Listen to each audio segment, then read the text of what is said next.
and welcome to episode 328 of the Total Saints podcast, your home for all things Southampton Football Club. Before we start, as always, a huge thank you to our TSP Patreon community, because we couldn't make the show each week without your loyal support.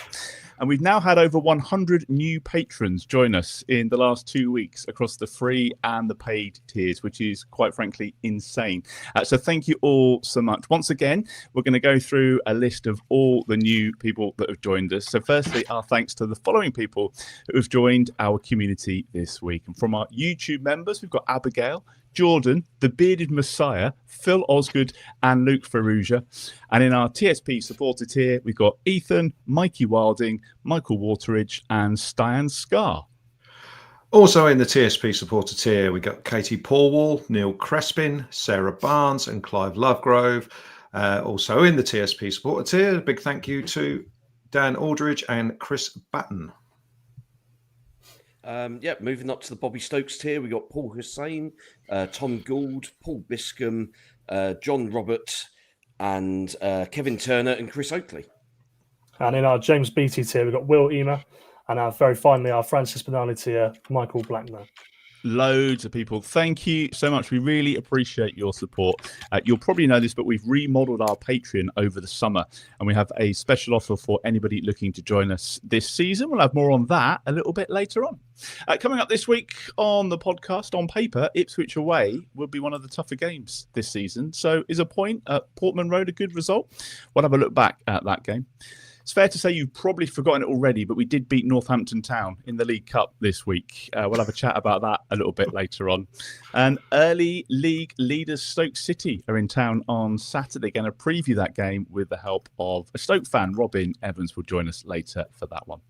Now, my name is Martin Stark, and joining me this week, Steve Grant is the owner of Saints Web. Glenn Delacourt is writer of the blog League One -10, and Alfie House is senior Southampton reporter for the Daily Echo. So let's get on and chat about some football, shall we? Our first away game of the season against the bookies' favourite for promotion, and we leave Portman Road with a point. 1-1 the final score, although we also happened to score both goals.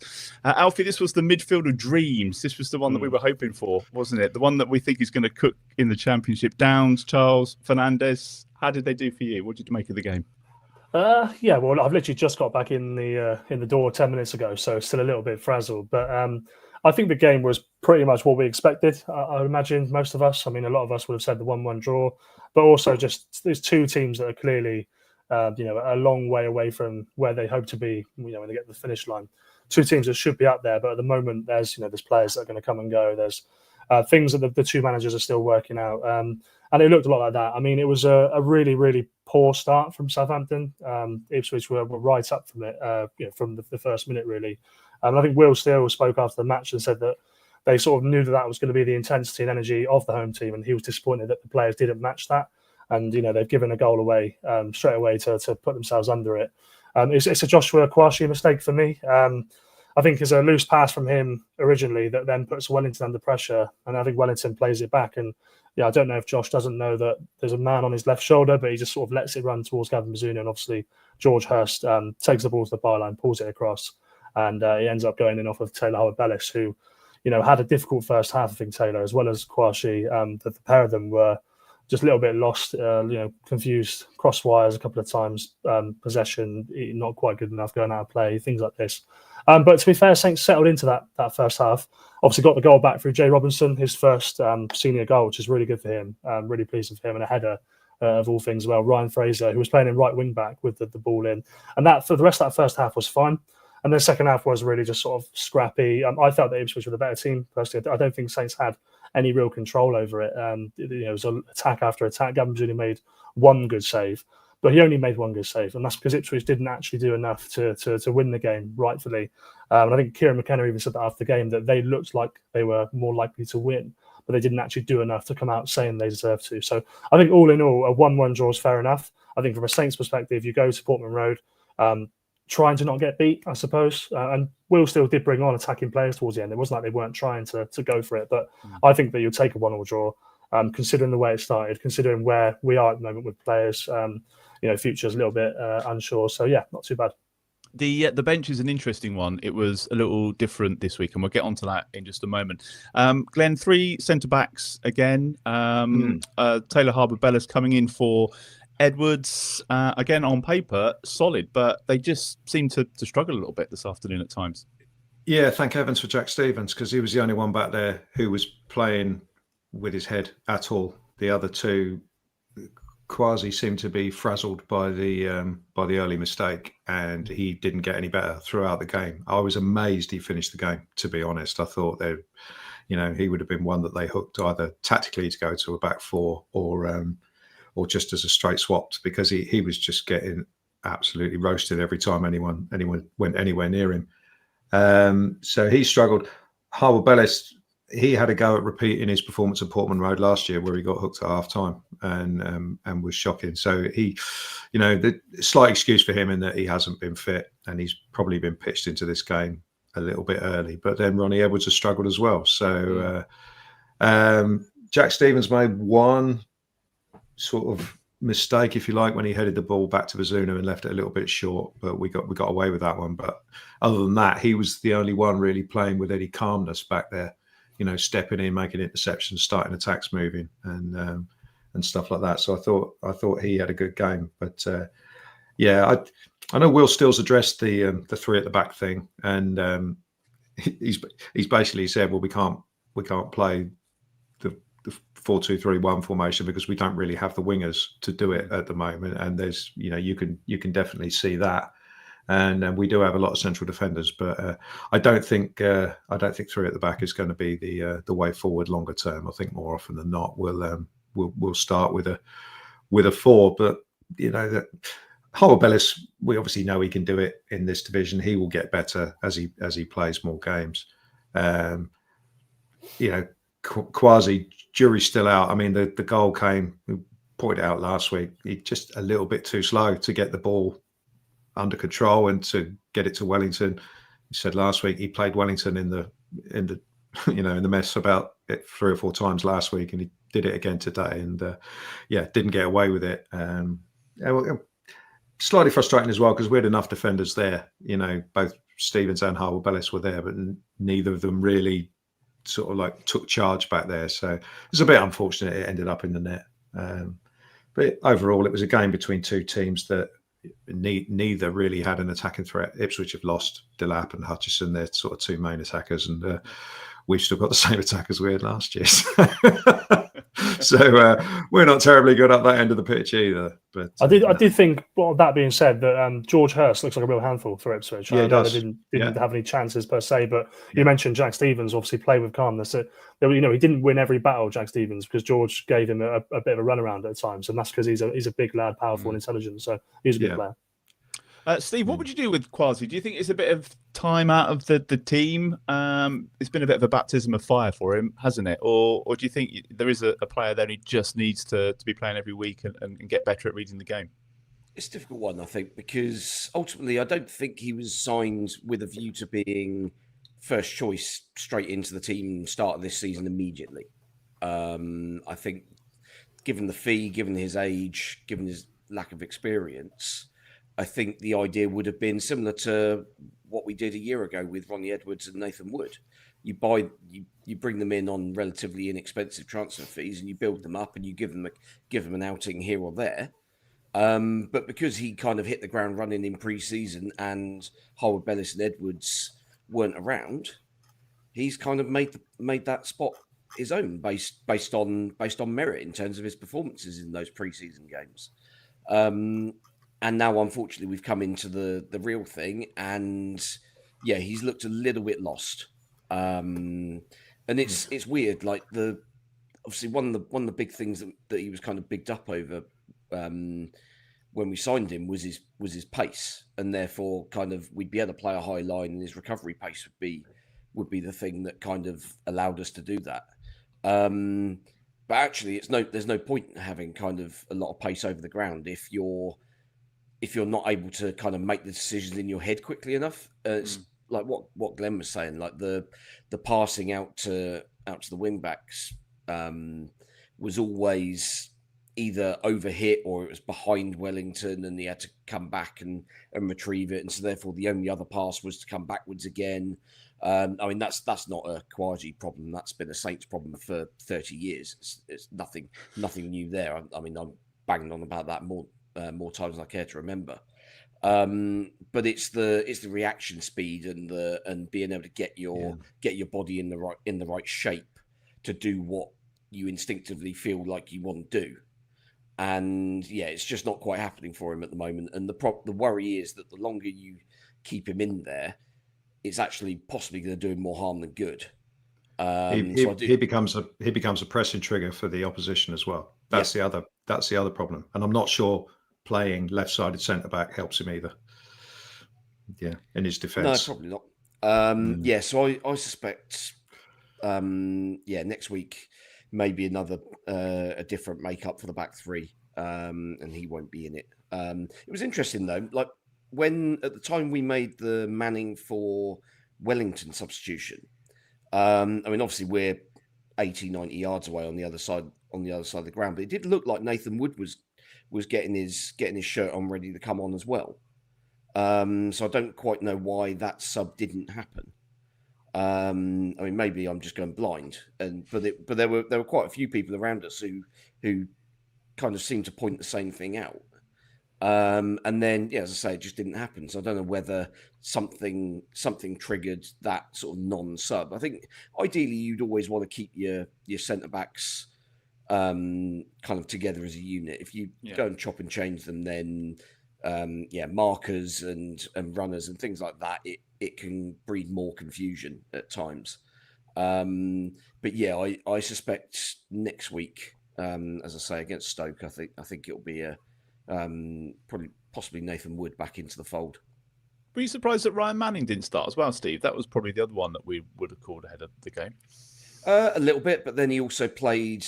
I think he played the full 90, didn't he, on Tuesday at Northampton. So I wonder whether it was just a case that because he'd done that and it was kind of almost planned, that they didn't want to put him through a full 90 where he's going to have to get up and down. It's a little bit different, I think, when you're playing as a fullback compared to a wing back, because with a wing back you do have to make a lot more of the attacking running. So yeah, maybe 3 games in a week as a wing back wasn't sort of on the cards, perhaps. But yeah, I mean, certainly based on his performance last Saturday, you'd have said, yeah, absolutely, he should be in as a starter now. But I don't know. I mean, maybe Wellington's got something about Portman Road, because obviously that was where he made his debut last season and was pretty good for the first half. Yeah. If I remember back in February, but we just didn't get the ball to him in the first half today. Really, that sort of big switch out to the left wing was on quite a lot. And I mean, Harwood-Bellis usually isn't shy about playing that pass either. And for some reason he always sort of elected to go a little bit shorter. But yeah, I mean, that's again a little bit of ring rustiness. Maybe we'll start to see those over the coming weeks. A little bit light of options as well on the bench, Alfie. Obviously, Stewart and Downs. Was it sickness? Was there any more said about that after the game? Because obviously, Stewart was supposed to be involved on Tuesday night, wasn't he? And then was taken ill as well. So I assume it might be the same thing that he's not recovered from. Yeah, I think it is the same thing. And obviously, Damien's got it as well. By the sounds of it, it sounds like a stomach issue. If you receive me, so I think it probably is something that hopefully they'll be over by the end of the week. But yeah, I mean, you look at the sort of number 9 options, and you take Ross Stewart and Damien Downs out of the equation, and you've got a completely different picture available. He went with Adam Armstrong up front again, and it's a weird one because Adam Armstrong, to be fair, he had a couple of chances against Wrexham as well. Didn't take them ultimately, which is paid to do, but he had a couple of chances. He had touches of the ball, and I feel like last season, whenever he played number 9, the season before, the problem was he never got involved in the game, never touched the ball, never did anything. I don't think that's been the case this time. So I'm not saying I think Adam Armstrong should be playing number 9 or is a solution. But today, he worked his socks off. He was pressing the goalkeeper a lot. He was in good areas. He was involved in the game up until he came off. So I don't think it was the worst sort of number 9 performance I've ever seen from Adam. But then the only option, I thought. Yeah, exactly. But then the only options you've got on the bench attacking wise, well, as you said, Tyler Diblin and Cameron Archer, neither of which are really the number 9s that you want in that type of game. So, so they had nothing to aim for at the top end of the pitch. So yeah, when without Ross and without Damien, it looks really light. And a lot of people are starting to say, "Oh, we need to buy a number 9. We need to buy a number 9." And I just can't see that happening. They've got 4 on the books. I can't see them buying number 9. Ross, it's not an injury, hopefully. So hopefully he'll be back. And Damien's a £7 million player. Yes, he's missed a couple of chances, but they put £7 million into him. They're not going to buy another one. So yeah, hopefully they're back next week. It's just a shame, Glenn, isn't it, that we offered nothing going forward, really, and it's just that's where it's really lacking at the moment. Yeah, I mean, and as you say, we're going to need some quality additions.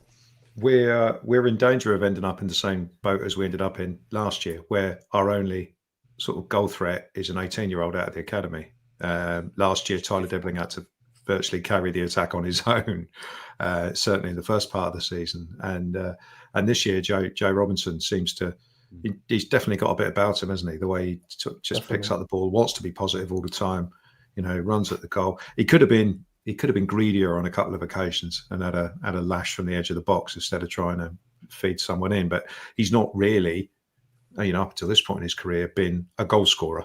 He's been coming in off the left wing usually, and it's hard to work out what foot he favours as well, which is a good thing.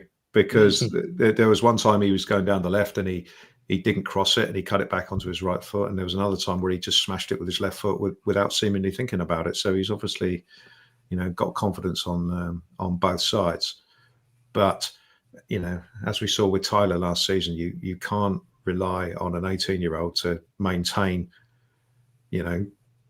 top of the division level form throughout a 46-game season. It's just not possible. So somewhere, one at least out of Stewart, Downs, Archer, Armstrong has got to step up and start sticking the ball in the net and looking like a threat, because you don't get promoted out of this league without at least one player who scores 20 goals. And I know Stewart and Downs haven't really been given a chance yet, but and it is only 2 games, and I think it possibly it certainly would have been different off the bench had those 2 been available. We'd have had more of a shout of going direct at the end of the game, and then maybe we'd have got maybe we'd have put them under a lot of pressure like we did with Wrexham last week. I mean, I don't think Ipswich were that great. They certainly didn't look like a team that's going to dominate the league. I know they've been pillaged a little bit of their forward players, which left them a little bit blunt. But on paper, they've still got a very good 11. It's very similar to Saints, I guess, in that you look at it on paper, it looks brilliant. I mean, the back 4 for them, obviously, Jacob Greaves, Dara O'Shea and Leif Davis. The 3 of them are top championship players. Yeah. They lacked a midfield, didn't they, today, until they brought that Kajust on. He got a massive ovation. So presumably he was their sort of best midfielder last year on loan. But then on the wings, Jack Clark, I think, gave Wellington a good game. And then the other side, his name slips me, but it's another top championship player. He was on the left. Philogene, exactly. Who tried a bicycle kick. There's been loads of attempted bicycle kicks this weekend in various games. So they've got a brilliant team, but I think it's the same with Saints. They are just not firing all cylinders yet. It's not clicking yet. Yeah. But the reverse fixture will look very different, I think. Yeah, it's like you were saying that the squads as well are going to look very different in a couple of weeks' time, aren't they? So there'll be some more. We'll have some comings in, hopefully, and I'm sure they will as well.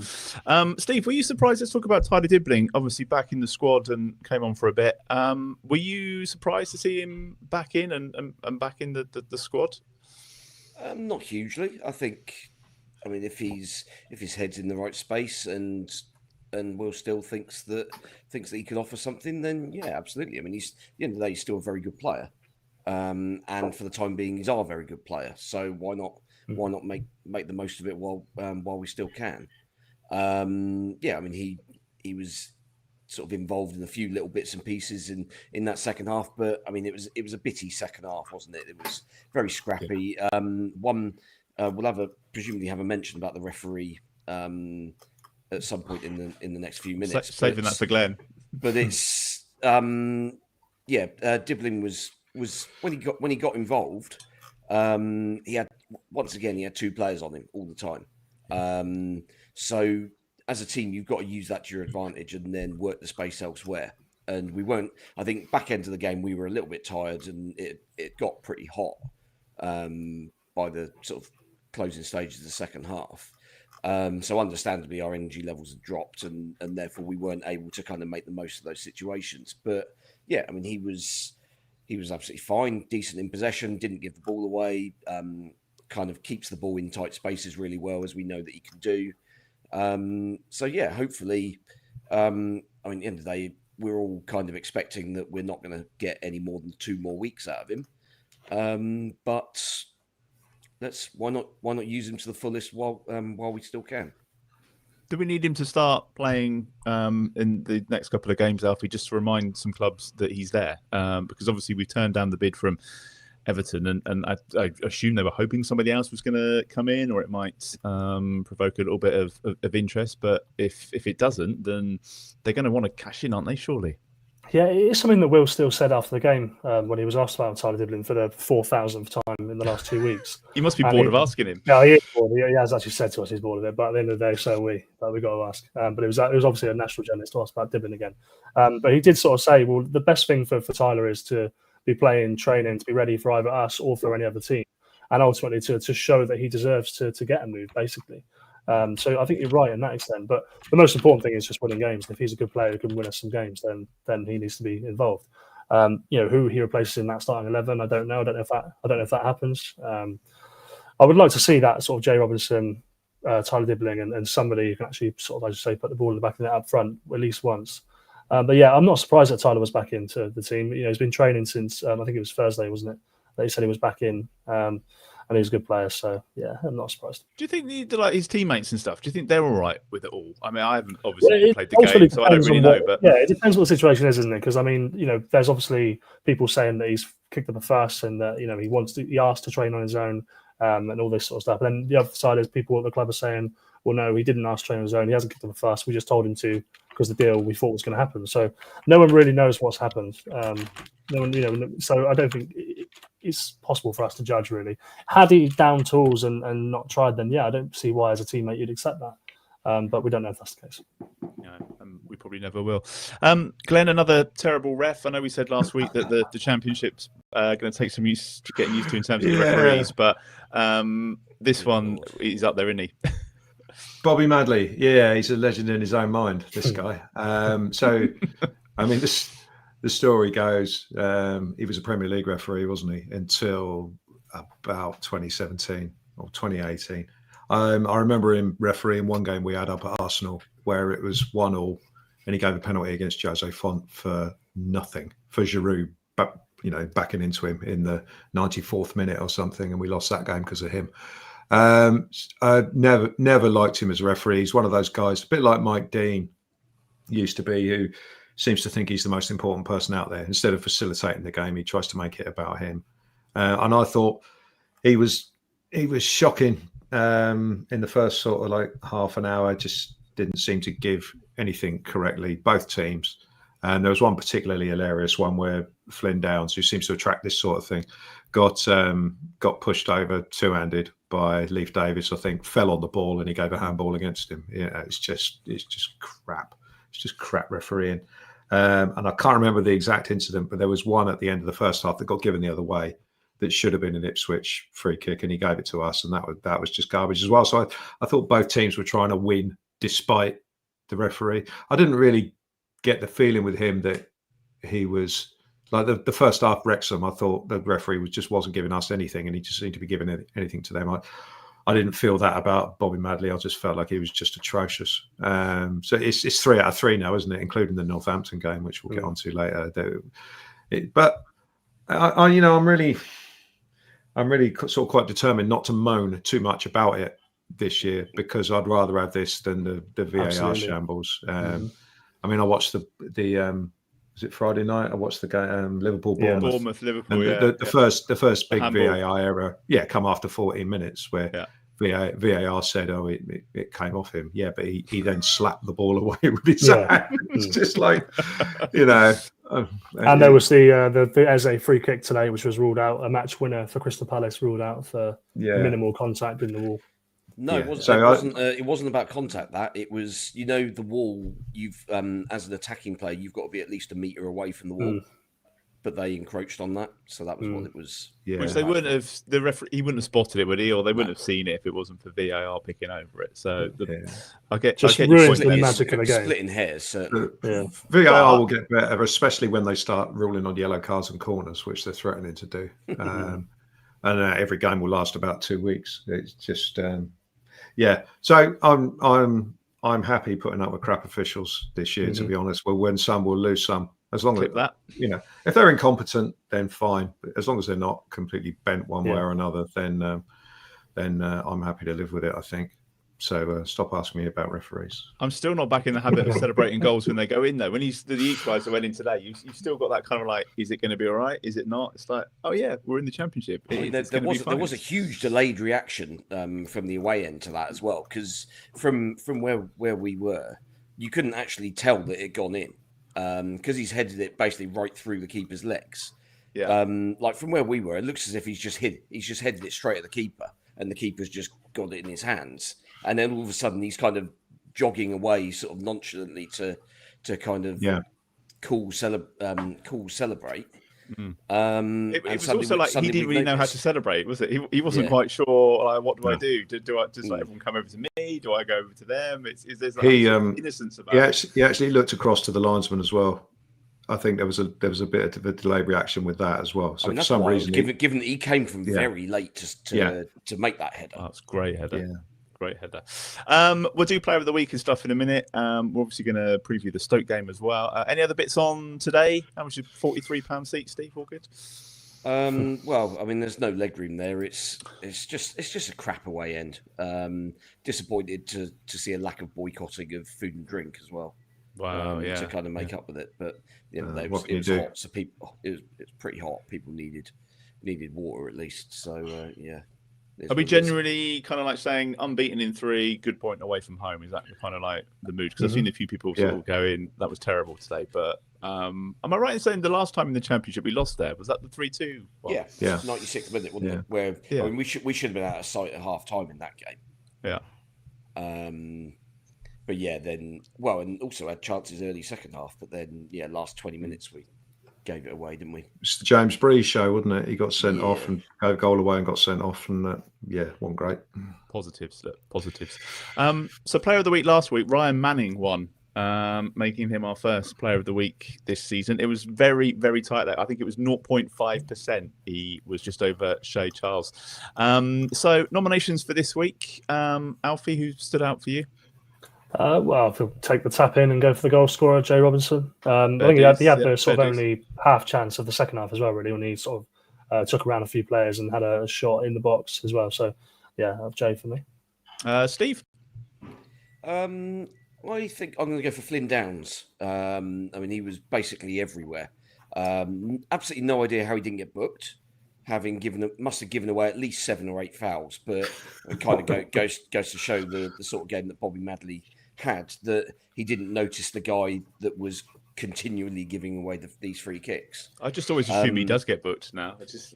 Well, I mean, the odds are extraordinary as well. Like I think my mate was saying at half time that he's 3-1 to get booked, and so it's like basically 1 in every 4 games he's going to get a yellow, which kind of works out, I think, in terms of, because I think not last season, the year before, he got 17 over the course of the season, I think.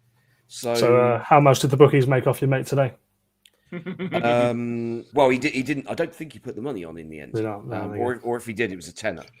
But it's one of those. But Downs I thought was everywhere. Really, really good in midfield. Loads of energy. Exactly what we need, and it allowed Charles and Fernandez to be slightly more creative on the ball. We know that, I mean, Downs can play, but he's so much better as kind of the sort of chief destroyer, and then lay it off to somebody else, and kind of sitting deep and holding the fort, really. Another good to see him back to that level. So we go Flynn Downs, Jay Robinson. I thought maybe Gavin Bazunu. I thought he had a good game. Glenn, anybody? Yeah, else? I thought Bazunu had a good game. I thought Stevens had a good game. And because our team is lacking somewhat in creativity at the moment, I love the fact that Ryan Fraser put that cross right on his head. Yeah. To me, I've got a crusade against this inverted winger thing. And I love it when you've got a right-footed winger on the right wing and he just doesn't have to think about it. Ball got played to him and he could just hit it first time. Get the ball in and it's just like an absolutely perfect cross. So you could go, for me, you could go for Fraser for that, or for Bazunu or Stevens. If I had to pick one, I'd say Fraser. Okay. Fair enough. We'll get on to the Stoke game in just a moment. Now, we are 2 weeks into the new season, and already over 100 of you have joined us on Patreon. It's our biggest ever start since we began on Patreon back in 2020, I think it was. So a huge thank you to everyone who's jumped on board. If you haven't yet, there is still time to take advantage of our August offer. You get 25% off your first month or your whole first year on any tier. And our brand new $1.99 supporter level gets you access into the Predictions League, the Fantasy Premier League, our WhatsApp groups, plus you get an ad-free podcast, which we send you every week as well. Don't forget, there's also TSP merch prizes up for grabs this season in both the leagues. So whichever tier you pick, you will get more value than ever, and you'll be helping to keep the podcast going, which is what we like, and we appreciate it. We really do. We can't thank you enough. In fact, I've just got a note to say that Rob Coates is now a new YouTube member. Rob has signed up tonight, so thanks for your support, Rob. Nice to have you along.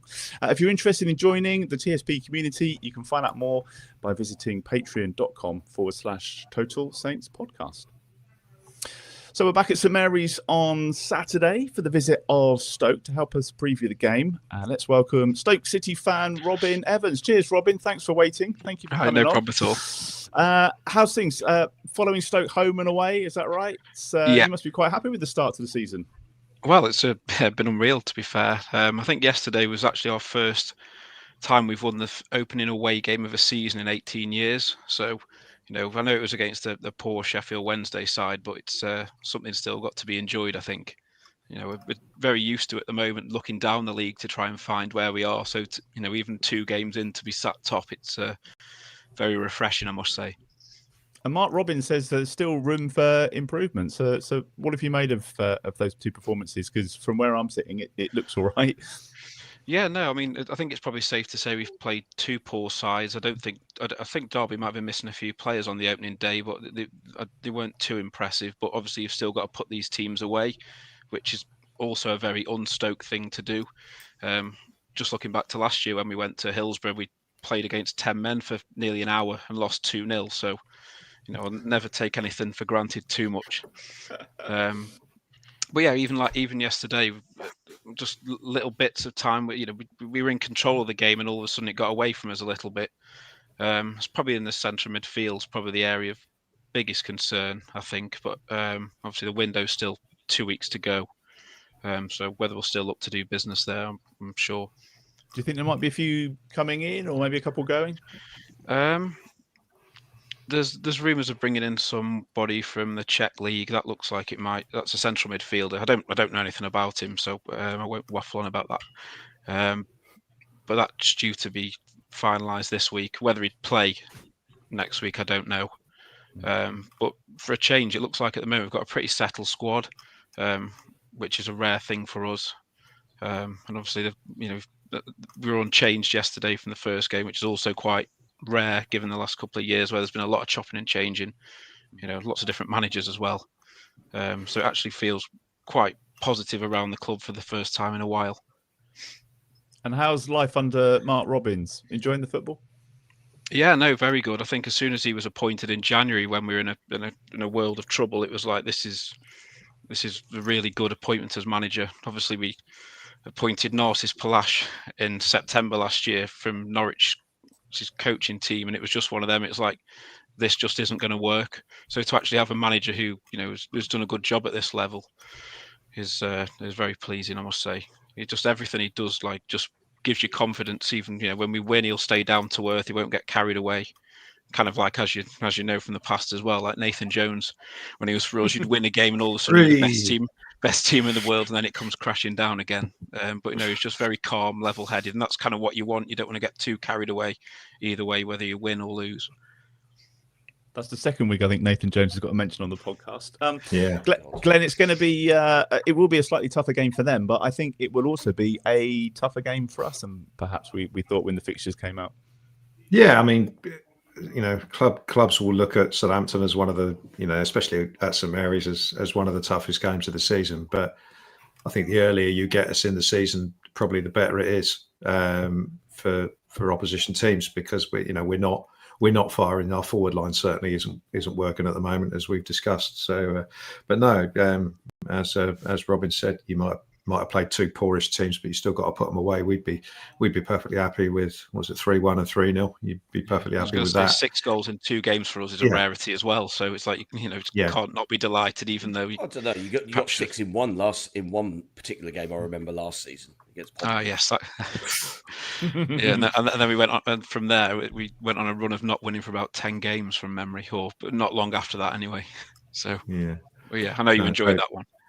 I remember sitting and watching that one thinking, this is great. Stoke are my new favourite team. But anyway. I mean, I look at Stoke's team. There's a couple of names that stand out for me. Sorba Thomas, he played for us for Blackburn, caused us all sorts of problems a couple of years ago. I think it was. I always thought he was a decent player.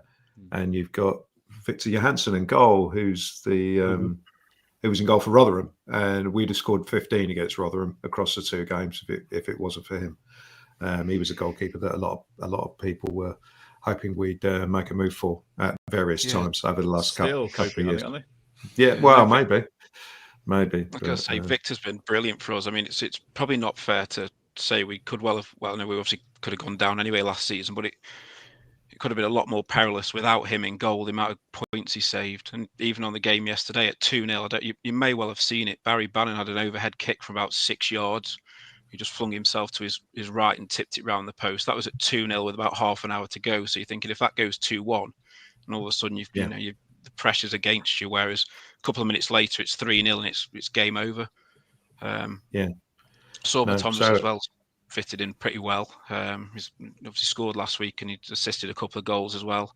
He was in France last year. I'm not quite sure how maybe that came about. I think it was with Nantes, but he's fitted in really well. Looks really fit and hungry, and started off really well. So, which is really pleasing. Just to see a winger get the ball and run at his fullback is good for us. With the amount of times in recent times, cut back inside and whatever else. But that's what I remember from him in that Blackburn game. He just basically got his head down and went the shortest route possible towards the goal, and caused chaos doing so. So no, he's a player, and obviously he's got a distinctive name. So you always hear it when his name pops up anywhere. So I saw him get on the score sheet last week, and he's one that we're certainly going to have to watch on Saturday. So tough game. We've done all right. We've had some interesting games over the years, Steve, haven't we? But this it's pretty difficult to call. We've had some dreadful ones, and it's difficult to call how this one's going to go. Generally, I think when we play them at home, not at the real sort of back end of the season, we generally do all right. When we play them at home in May, always stick us down to lose. No matter kind of how well or how badly we're playing. Last 2 years ago was obviously it was one of those games where you're in the middle of May and it's absolutely pissing with rain. And it's just your season was pretty much over at that point, wasn't it? In the sense that you're definitely in the playoffs but couldn't get automatic. Whereas for us, it obviously meant the world. So we were stuck in 4th. And obviously at the Leeds away game the following week, and then we were gearing up for the playoffs. But we were just dreadful in that game, and Stoke could easily. I mean, it wouldn't have been unjust if they won 3 or 4. But I mean, earlier in the season, we've tended to have the better of things. So I mean, it's one of those you just never quite know. I mean, you're playing against a side that look like they're very well organised, as you would expect from a Mark Robins team, and they've clearly got players that know where the back of the net is. Had 6 goals in 2 games, albeit with the caveat that you're playing Sheffield Wednesday, who have got a playing squad of about 12 people, and Derby, who have managed to ship 8 goals in their first 2. So it's how much weight you put in kind of either side of that balance. I guess depends on your sort of positivity or negativity, sort of every now and then. I mean, I know, Rob, you're always usually on the negative side of things, so it's hard not to be at times. Yeah, but it's one of those where I think ultimately we're going to be favourites, but this isn't a Stoke side that we should be taking lightly. As I say, they're clearly organised and they've got something going on already. Whereas we've started slowly, but we've got 4 points on the board, so we can't be too sort of despondent about how things have gone. We've played okay, I think, in these 2 games without really setting the world alight. But you do kind of wonder what would happen when we do kind of get things going. Don't know whether that'll be Saturday, whether that'll be next week or future weeks in sort of into the season. But at some point, something's going to click with us, and you would think someone will take a hiding. But I don't know when that's going to be. It could be. I'm not saying it's going to be this weekend, but if you think about the teams we played, Alfie, obviously, the Wrexham and everything that goes with it, people were tipping them to have a pretty decent season. Ipswich as well. This could be a slightly different test that we're coming up against. Same for kind of the opposite of Stoke, really. They've had a couple of easier games on paper. Perhaps we've had a couple of tougher ones. So it's difficult to call. Yeah, they had a couple of easier games on paper. Obviously, Sheffield Wednesday are a basket case, and Derby will be in the lower reaches. But ultimately, they've scored goals. They've scored 6 goals in 2 games, and that's something that we obviously can't claim to have done yet. So there's obviously something clicking. They've got a 35-year-old Aaron Cresswell, left back, which is obviously very interesting. I don't know what he's been like, Rob. Maybe, but it's been brilliant, to be fair. Like, yeah. Again, like full back and especially left full back's been an area of issue for us for as long as we've been alive, really. And I've just looked at him in the first 2 games and just thought, like, he could easily be in a lower reach Premier League side. I mean, obviously you could say that's what West Ham were, but like a potentially newly promoted side, his crossing ability and everything else has just been fantastic. Now, whether if there was a pacey winger, if you could perhaps get to run at him, how would he be then? Would that possibly not got any of those, so that's not a problem. Where it might be a bit different, but so far in the 2 games, he's just oozed quality. Like it's just makes such a massive difference. Yeah, no, Glenn's already mentioned Sorba Thomas as well, who's a very direct player. Will get balls into the box and will test things. But I mean, I'm really looking forward to watching Amo-Ameyaw play up front for Stoke. I mean, I think it's a really interesting first loan move for him. He's obviously on loan from Man City's striker, proper number 9. England 21 international. You might have seen him score in the FA Cup for Man City in that 8-0 win against Salford last year. But not only that, I mean, I've watched him score goals against Saints a couple of times now. He scored in the Premier League 2 playoff final for Man City a couple of months ago now. That was his 6th goal in 4 playoff matches for the 21s. He scored more than a goal a game all season as well.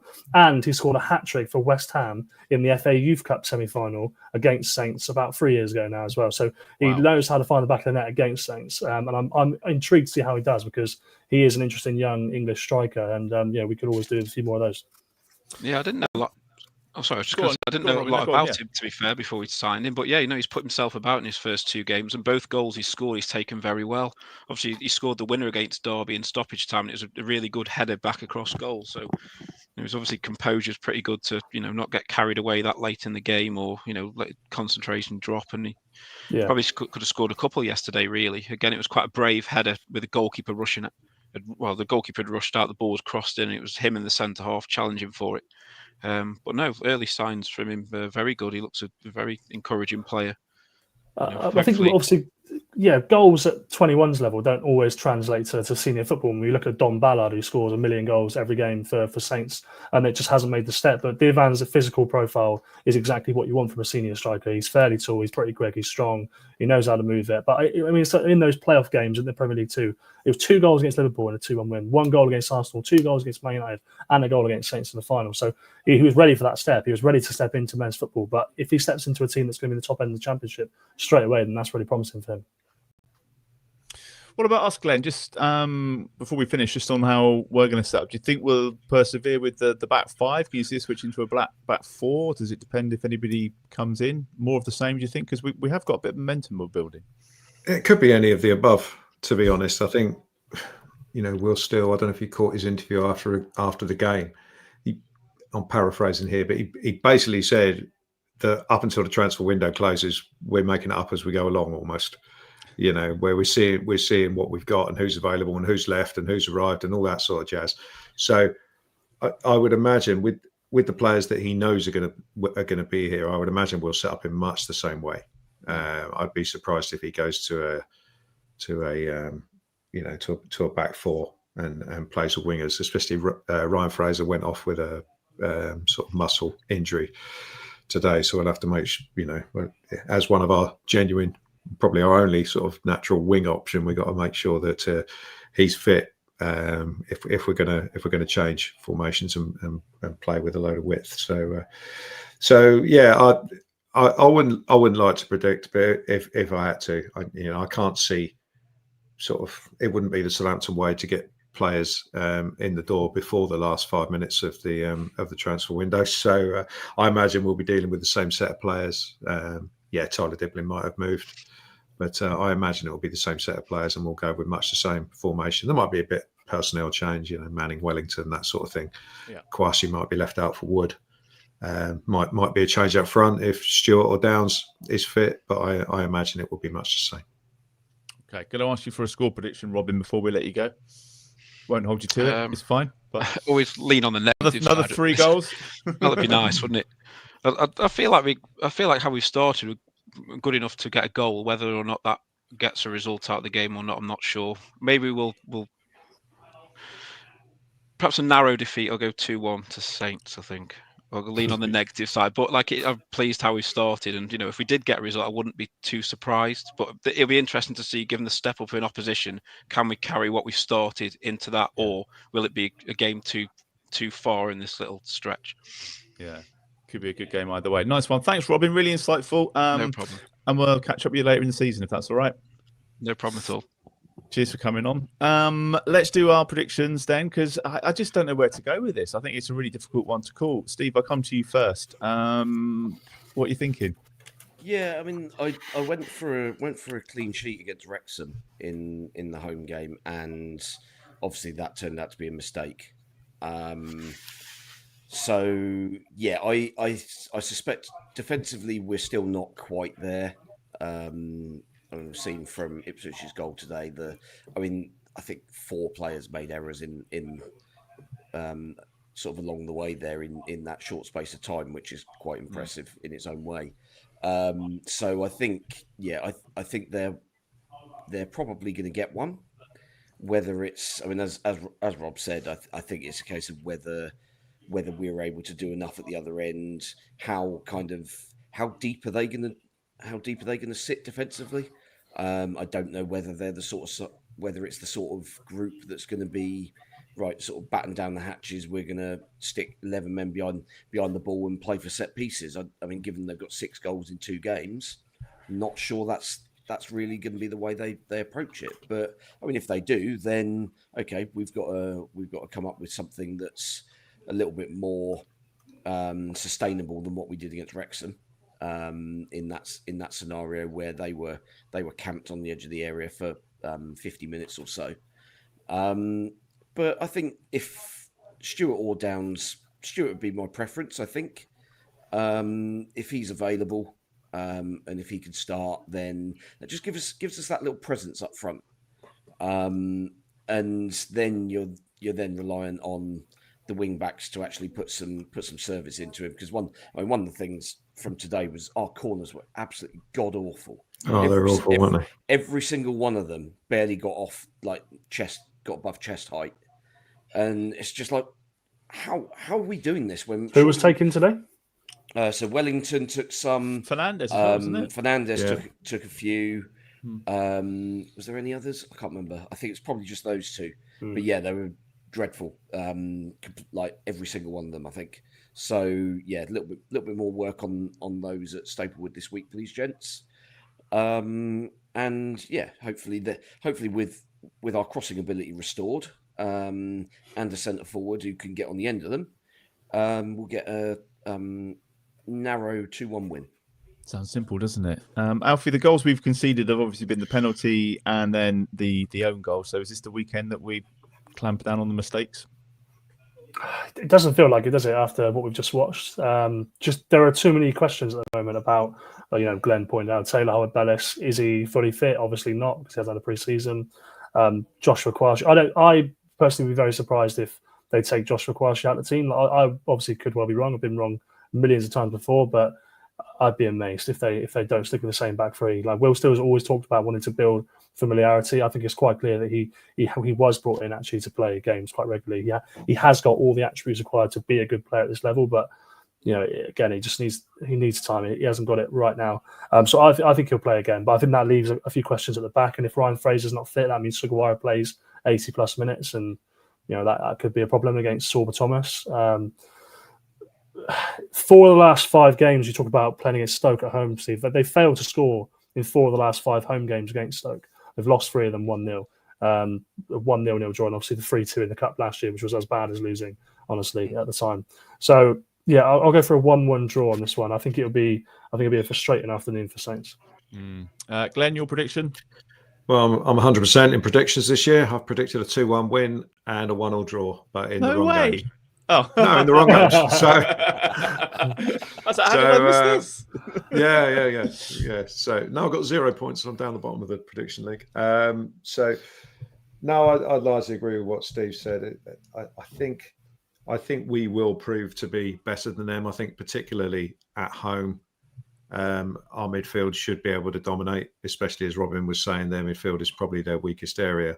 So I feel like we should pretty much be able to be on the ball a vast majority of the time. And, we, assuming this illness bug has got out of the way and we've got all our options available to bring on, I can see us winning this game. But I don't think it's going to be easy, and I do think we will concede again. So I'm going to go for a 2-1 win, so it won't be that. A 2-1 win. Right, 136 people entered in total our predictions league last week. 37 got the correct score. 18 of them have got both scores spot on so far this season. So if you are playing along, all you need is your Patreon login, and then you can join the little predictions league that we've got going on there. You'll find the leaderboard and how you can play on the website. Just head over to totalsaints.co.uk. Before we finish this week, we probably need to talk about the Northampton game. That was the other game that happened this week, the League Cup. It was a win in the first round of the Cup. It was a bit of a trek for you, Alfie. It wasn't pretty, but it felt like we made a bit of hard work about it. But at the end of the day, another win, and we're through to the next round. Yeah, I'm going to go out on a whim and say we don't need to talk about it, really. It was a largely uneventful game. I suppose a couple of points of interest are obviously Matty Fernandez scored a very nice, started for a start, started the match, played 70 minutes, and, still building fitness, as he looked like he was today at Ipswich. But he scored the goal. It was a really good goal. Fake shot in the box, lifted it into the roof of the net, and that was good enough for a 1-0 win against the League One team. Loads of people in my replies were saying, we can't even beat a League Two team. It's like, we'll give them a shout. They are at least League One. But other than that, it was very, very boring. Will Steele, I was about to say Russell Martin then. Will Steele managed to upset Kevin Nolan, the Northampton Town boss. I'm sure that you all saw that because he was complimenting the League One side and said that they were direct and tough to play against, and Kevin Nolan saw that was a slight against the way of playing.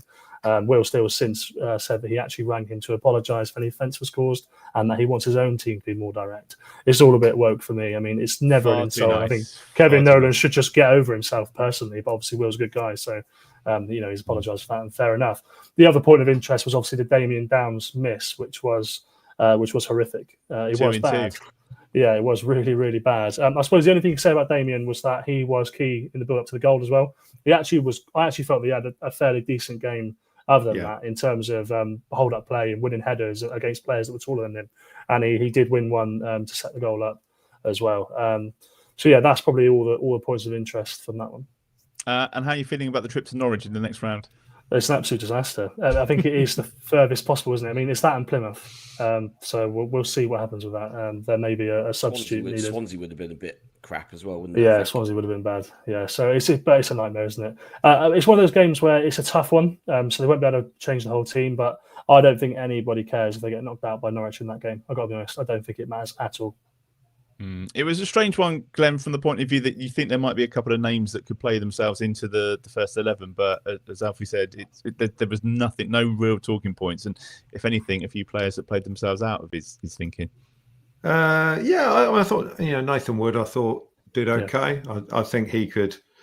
He seems to have done pretty well in pre-season as well. I know we've played some sort of shaky opposition in pre-season, but he seems to have in the main, he seems to have done okay. As I think Alfie mentioned when he did the Spain thing, he seems to have got bigger and more tough looking. Which I mean, he certainly needed to. I'll probably get in trouble for using this phrase. Get a bit more, man up a little bit. There you go. I said it because he was a little bit. I always thought he was a little bit soft last season in certain times, and he got bullied, which a guy his size just shouldn't do. So I would say he's been working on that in the summer, and I think he could step into the team and certainly not do worse than any of the other guys that have played recently. The only thing, I mean, Alfie mentioned woke nonsense, which is quite funny considering the player that Matty Fernandez sent for a hot dog was Sean Dyche's son, who went sliding off the pitch whilst just before Matty stuck it in the net. So that was nice. I mean, again, talk about the referee again. Hilarious free kick he gave against Flynn Downs, which he won the ball high, and we would have had a 3-on-2 break, but he decided that was a free kick to Northampton, and Flynn very childishly picked the ball up and threw it very hard at the ground and mouthed a few obscenities. So, deserved booking, but an entirely justified reaction. Unfortunately, I've seen David Rock ruin many a National League and League Two game. Not his first rodeo. Yeah, so this was very, very much par for the course for him, unfortunately. Yeah, and as for Kevin Nolan, I mean, get over yourself, mate. God's sake, he spent his entire career in the pocket of Sam Allardyce, who I think was his manager at Newcastle, West Ham, Bolton. So, that's what you get. These things stick to you, don't they? And Northampton, they had some decent attack and play down their left wing. They had a winger that was good at getting balls in the box, and that's what Will Still meant by direct football. He's not saying they were bombing it 80 yards from the defence. But we shouldn't forget that Will Still was a West Ham fan, so he grew up watching Kevin Nolan and probably was one of his favourite players. And his first week in English football, and he's getting slagged off in the press by him. And just think, calm down, mate. He's 32. To relax. That's... I never apologise. I don't apologise either. I think that's what I'd say. Don't apologise. But he's just a good guy, and he just wants to smooth it over. I think, but that's more than enough time spent on that game, I think. Steve, just a bit of transfer kind of gossip. I mean, we've been linked with plenty of names, but again, another week, nothing's really happened. I can't really see much happening this week either. It looks like, as we were saying earlier, this might all come down to the wire, and I think Alfie's going to have a busy last day of the window. Well, it's going to be one of those, isn't it, where any player that we're linked with now is likely to be either something that gets dragged out for the remaining 14 days of this window, or we're being used as a pawn for to drum up interest for somebody else. Like this lad from Krasnodar, this Armenian fella, looks far too bloody good to be linked with a championship side. So is it a case that we get enough publicity and it alerts teams in kind of proper leagues, so top divisions where you might even get a sniff at playing for a side playing in Europe, and it kind of alerts them to his availability and kind of vaguely what the sort of the price is likely to be. And you think it's all agent talk, that one? I mean it could be. I mean, who really knows at this stage? But yeah, I mean that's one of them. Obviously, Jack Radoni that was in the press a couple of days ago that we've supposedly. It was a crucial 48 hours, wasn't it? So I kept reading. Got in touch with Coventry, but I mean they're not going to give up their star midfielder for peanuts. And frankly, Coventry's finances, I don't think. I mean they're not owned by Sisu anymore, so they're not up shit street from a financial perspective. Yeah. So, I mean, you're talking probably a club record fee. For us, if he's a player that we're going to actually go out and sign, I mean, I think he'd be brilliant for what we need, especially if anything with Matty Fernandez develops, because of course we're not just talking about players coming in; it's players that might be leaving as well. And Fernandez and Tyler Dibbling are still going to be certainly non-stop talked about until something either happens or we get to that window slamming shut, because you can't close it quietly. It's got to be slammed shut. Do we need to wait for one of them to go, though? Is that the sticking point here? Is it one of them has to go to sort of grease the wheels a bit? Are they worried about the size of the squad and bringing somebody in and then getting stuck with them both? Do we think that's the case? I think the size of the squad is obviously theoretically a bit of an issue. But at the same time, we obviously have the quotes from Dragan Šolak, who said that I've already given Johannes Spors the go-ahead to go and get a creative midfielder who we still haven't got. So that's that side of things, I think, is still theoretically separate. So we go and get that player regardless of whether anybody's leaving the club or not, I think. But perhaps in other positions, then it might be a one in, one out situation. I'm looking forward to Joe Aribo being welcomed back into the squad on the 1st of September, because there's still a few more to go as well, isn't there? The only one that they've pretty much said, Alfie, is Bella Kotchap, isn't it? I'd forgotten that he was still here, to be honest, but he was asked about that again this week, and that was just a please, somebody come and take him. Yeah, I think that's been the case for a while. I think there was one of the aggregators did a tweet from German sort of agency press where it said there's intense competition for Amo-Ameyaw Kotchap, and I responded saying, is the competition in the room with us? And one or two people was like, well, it's an agenda and stuff. But if there was intense competition for him, he would have left 2 years ago. They've been trying to for years, and nobody's bought him. So the competition is not that intense. Nobody wants him, and that's a problem at the moment. And let's see if he goes. The other one's Samadozi. Will still spoke about Samadozi, and he said that he has got a couple of offers. So presumably the media reports of Strasbourg and Club Brugge are correct, because he's got a couple of offers and he's weighing them up. So it looks like Samadozi would go as well. And as I say, Joe Aribo's the same. He's up for sale potentially if he wants to. I did ask Will still about Edouard Spertian and Jack Gradoni and all these sorts of things. And obviously Will's not going to say anything, because why would he? But he did say that, to be fair, both of those players are on their list of targets. So the interest in them is genuine, at least. It's just, I agree with Steve and Glenn. It just feels like the Gradoni one is just too expensive, and the Spertian one, it just feels like, and hopefully I'm wrong, but it just feels like a classic case of sort of Gakpo syndrome. They'll come and get a bigger club than Southampton.